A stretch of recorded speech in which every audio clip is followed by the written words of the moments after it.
2026ஆம் வருஷம் ஏஐ உலகத்துல ஒரு மிகப்பெரிய புரட்சி நடந்துட்டு இருக்குன்னு சொன்னா உங்களால நம்ப முடியுதா? நிஜந்தாங்க. இதுவரைக்கும் நம்ம பார்த்துட்டு இருந்த சாதாரண ஏஐ டூல்ஸ் எல்லாம் கொஞ்சம் கொஞ்சமா ஓரங்கட்டப்பட்டு டெக்னாலஜி இப்போ ஒரு புது லெவலுக்கு போயிட்டு இருக்கு. குறிப்பா ஸ்டூடெண்ட்ஸ்க்கும் புதுசா டெக்னாலஜி கத்துக்க நினைக்கிறவங்களுக்கும் இது உண்மையிலே ஒரு பொற்காலம் தானே சொல்லணும். அப்படி என்னதான் புதுசா வந்திருக்கு? இந்த ஏஐ புரட்சினா என்ன? இதை எல்லாத்தையும் இன்னைக்கு நாம ரொம்ப ரொம்ப சிம்பிளா கிறிஸ்பா பார்க்க போறோம். இப்போ உங்க மனசுல ஓடிட்டு இருக்கிற அதே கேள்விதான் இன்னையும். சாட் ஜிபிடிய முந்துமா கிளாட் ஏஐ? 2024ல சாட் ஜிபிடி வந்தப்போ எவ்ளோ பெரிய ஹைப் இருந்துச்சுன்னு நம்ம எல்லாருக்குமே தெரியும். ஆனா இப்போ கிளாட் ஏஐ அப்படிங்கிற ஒரு புது போட்டியாளர் களத்துல இறங்கியிருக்காரு. இது பார்க்க எப்படி இருக்குன்னா ஒரு டேவிட் அண்ட் கோலியாத் சண்டை மாதிரி இருக்கு. இவ்ளோ பெரிய எதிர்பார்ப்பெல்லாம் தாண்டி இந்த புது டூல் ஜெயிக்குமா? அதற்கான விடயத்தான் நாம இன்னைக்கு தேட போறோம். சரி, இன்னைக்கு நாம என்னென்ன பார்க்க போறோம்னு ஒரு குவிக் ரவுண்ட் அப் பார்த்துடலாம். முதல்ல 2026ஓட ஏஐ புரட்சி, அடுத்து கிளாட் ஏஐ அறிமுகம், அப்புறம் கான்ஸ்டிடியூஷனல் ஏஐயோட பாதுகாப்பு, ரொம்ப சுவாரஸ்யமான ப்ராஜெக்ட்ஸ் மற்றும் ஆர்டிஃபேக்ட்ஸ், கிளாட் கோவர்க், அப்புறம் கடைசியா இதோட நடைமுறை பயன்பாடுகள்.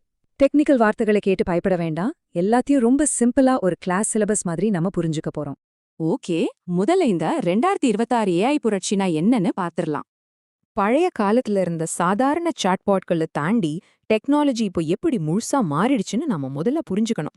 இங்கே ஏஜென்டிக் ஏஐ அப்படின்ற இந்த புது வார்த்தையை கொஞ்சம் கவனிங்க. பிகினர்ஸ்க்கு இது கொஞ்சம் புதுசா தெரியலாம், ஆனா மேட்டர் ரொம்ப சிம்பிள். உங்களோட பழைய காலத்து ஆன்சரிங் மெஷினை கொஞ்சம் கற்பனை செஞ்சு பாருங்க. அதுகிட்ட நீங்க என்ன கேக்குறீங்களோ அதுக்கு மட்டும் பதில் சொல்லும், கரெக்டா?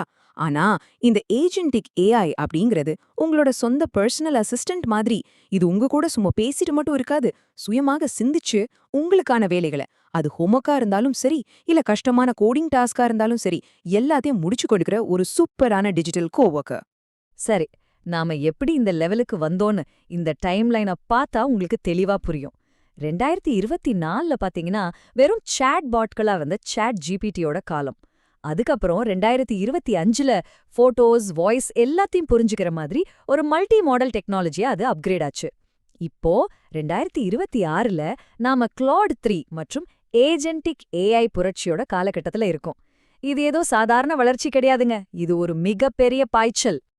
அடுத்து நாம நேரா கிளாட் ஏஐ அறிமுகத்துக்கு போயிடலாம்.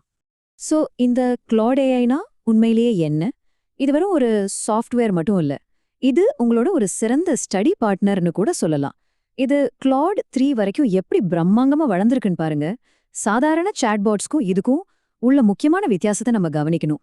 சாதாரண சாட்பாட்ஸ் சும்மா வார்த்தைகளை உருவாக்கும், ஈஸியான கேள்விகளுக்கு பதில் சொல்லும், அதாவது அடுத்து என்ன வார்த்தை வரும்னு கெஸ் பண்ணும். ஆனா கிளாட் ஏஐ அப்படி கிடையாது. இது ரொம்ப ஆழமா சிந்திக்கும், பல வகையான இன்புட்ஸை அசால்ட்டா ஹேண்டில் பண்ணும், அப்புறம் சிக்கலான பிரச்சனைகளையும் ரொம்ப ஆக்டிவா தீர்த்து வைக்கும். ஆக மொத்தம் இது சும்மா மனப்பாடம் பண்ணி ஒப்பிக்கிற ஆள் கிடையாது, விஷயத்தை புரிஞ்சுக்கிட்டு செயல்படும். அடுத்து ரொம்ப ரொம்ப முக்கியமான ஒரு விஷயம், கான்ஸ்டிடியூஷனல் ஏஐ பாதுகாப்பு. எவ்ளோ சக்தி வாய்ந்த கருவியா இருந்தாலும் அதுக்குன்னு ஸ்ட்ராங்கான சில ரூல்ஸ் வேணும் இல்லையா? இந்த கான்ஸ்டிடியூஷனல் ஏஐனா என்னன்னு புரிஞ்சுக்க ஒரு சிம்பிளான ஸ்கூல் உதாரணத்தை எடுத்துப்போம். இது எப்படின்னா, ஒரு கண்டிப்பான ஆனா அதே சமயம் ரொம்பவும் சப்போர்ட்டிவான ஒரு வாத்தியார் மாதிரி. அந்த வாத்தியார் ஏஐயோட அறநெறிகளை சரியா வழிநடத்துறாரு. ஏஐ எந்த காரணத்து கொண்டும் தப்பான வழியில போயிடாம ரொம்ப பாதுகாப்பா செயல்படுறத இந்த அமைப்பு தான் கவனிச்சுக்குது. இந்த ரூல்ஸ்ல இருக்கிற முக்கியமான விஷயங்கள் என்னென்னு குயிக்கா பாத்திரலாம். உங்களோட பாதுகாப்புக்கு தான் இதுல ஃபர்ஸ்ட் ப்ரியாரிட்டி. எந்த ஒரு தப்பான தீங்கு விளைவிக்கிற பதிலையும் இது உடனே தடுத்து நிறுத்திடும். அது மட்டும் இல்லாம உங்களோட பர்சனல் டேட்டாவுக்கு முழுமையான பிரைவசி கொடுக்குது.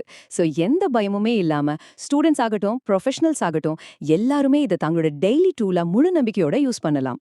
சரி, இப்போ நாம எல்லாரும் ரொம்பவே எதிர்பார்த்த ப்ராஜெக்ட்ஸ் மற்றும் ஆர்டிஃபேக்ட்ஸ் செக்ஷனை பார்க்கலாம். உங்களோட ப்ரொடக்டிவிட்டிய பல மடங்காக்குற ரொம்பவே சுவாரஸ்யமான பகுதிக்கு நம்ம வந்துட்டோம். இந்த ப்ராசஸ் எப்படி எவ்ளோ ஃபாஸ்டா நடக்குதுன்னு பாருங்க. ஸ்டெப் 1, நீங்க சும்மா ஒரு ப்ராம்ப்ட் கொடுக்குறீங்க, அதாவது உங்களோட ஐடியாவை சொல்றீங்க. ஸ்டெப் 2, கிளாட் உடனே அதுக்கான கோட் அல்லது கண்டென்ட்டை எழுதுது. ஸ்டெப் 3, இங்கதான் நிஜமான மேஜிக்கே இருக்கு. ஆர்டிஃபேக்ட் உடனே ஒரு ரியல் டைம் யூஐ அல்லது டாக்குமெண்ட்டை உங்க கண் முன்னாடியே ஒரு அனிமேஷன் மாதிரி உருவாக்கி காட்டிடும். அதாவது ஒரு ஸ்டூடெண்ட் ஒரு ஸ்டடி டைம் டேபிளையோ இல்ல ஒரு பிரசன்டேஷனையோ நினைச்ச அடுத்த செகண்ட் அது அப்படியே அவங்க ஸ்கிரீன்ல விஷுவலா வந்து நிக்கும். எவ்ளோ ஆசம்ல! அடுத்தபடியா நாம பார்க்க போறது கிளாட் கோவர்க்ஸ் விளக்கம். இந்த கிளாட் கோட் அப்புறம் கிளாட் கோவொர்க் அப்படிங்கிற வார்த்தைகளை கேட்ட உடனே இதெல்லாம் பெரிய சாஃப்ட்வேர் இன்ஜினியர்ஸ்க்கான டூல்ஸ் போல நினைச்சிடாதீங்க.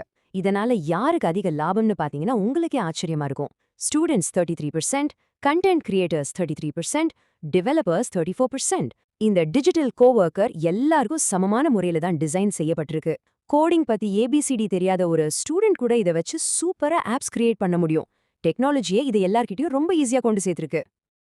இப்போ லாஸ்ட் பட் நாட் லீஸ்ட், நடைமுறை பயன்பாடுகள். இதுவரைக்கும் நாம பார்த்த தியரி, ஃபீச்சர்ஸ் எல்லாத்தையும் நிஜ உலகத்துல எப்படி யூஸ் பண்ணலாம்னு பார்க்கலாம். எந்த ஒரு டூலா இருந்தாலும் அதுல பிளஸ் அண்ட் மைனஸ் இருக்கத்தான் செய்யும். அதை நாம தெரிஞ்சுக்கணும். இதோட அட்டகாசமான யூஸ் கேசஸ் என்னன்னா, சிம்பிளான ஆப்ஸ் உருவாக்குறது, ஸ்டடி கைட் ரெடி பண்றது, அப்புறம் ரொம்ப ஃபாஸ்டா ரீசர்ச் பண்றது. ஆனா அதே சமயம் இதோட லிமிடேஷன்ஸ் என்னன்னா, இதுக்கு நீங்க ரொம்ப தெளிவான ப்ராம்ப்ட்ஸ்களை கொடுக்கணும். கரெக்டா கமாண்ட் கொடுத்தாதான் இதுவும் கரெக்டா வேலை செய்யும். அப்புறம் இதுக்குன்னே சில கான்டெக்ஸ்ட் லிமிட்ஸ் இருக்கு, அதையும் நாம மைண்ட்ல வச்சுக்கணும். ஓகே, நாம இந்த விளக்க காட்சியோட இறுதிக்கு வந்துட்டோம். இப்போ உங்ககிட்ட ஒரு சவாலான கேள்வியை கேட்க விரும்புறேன். உங்களுடைய அடுத்த பெரிய ப்ராஜெக்ட்க்கு இந்த டிஜிட்டல் கோவொர்க்கரை நீங்க எப்படி யூஸ் பண்ண போறீங்க? இதுக்கப்புறம் சும்மா பார்த்துட்டு மட்டும் இருக்காம, இந்த புது டிஜிட்டல் சூப்பர் பவரை வச்சு உங்க லைஃப், உங்களோட படிப்பு, உங்க வேலையெல்லாம் எப்படி அடுத்த லெவலுக்கு கொண்டு போக போறீங்கன்னு கொஞ்சம் யோசிச்சு பாருங்க. கற்போம், உயர்வோம். அடுத்த விளக்க காட்சியில உங்களை சந்திக்கும் வரை உங்ககிட்ட இருந்து விடை பெறுகிறேன். நன்றி.